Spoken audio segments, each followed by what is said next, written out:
Yeah. Para sa mga babae na nanahimik pero sugatan. Real men protect. Hindi nananakit. Yeah.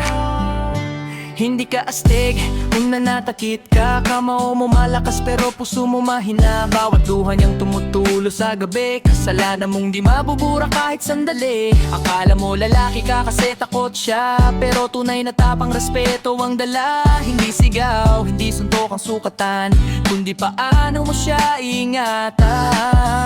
Ang babae hindi laruan, hindi punching bag ng sino man. Pagbabal mo, iingatan mo, di mo dudurugin ang puso.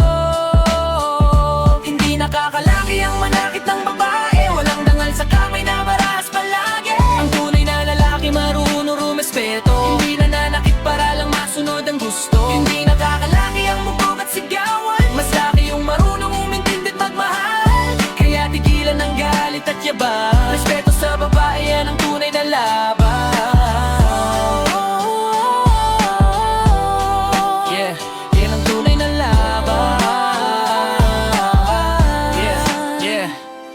Lumaki kang may nanay na nag-aruga, bakit ibang babae sinasaktan mo pa? Kung galit ka, kontrolin mo isip mo, di dahilan ng alak o selos mo. Maraming batang takot sa tahanan, naririnig gabi-gabi ang iyakan. Putulin na natin ng maling kultura, nalalaki raw kapag marahas ang ugali. Isang boses para sa kababaihan, karapatan nila'y huwag yurakan. Pagmamahal di dapat may pasa, ang tunay na lalaki may puso't hiya.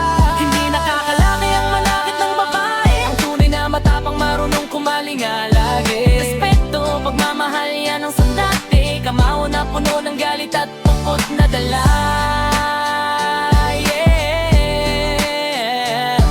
Yeah, yeah. Real men protect women, hindi sila sinasaktan.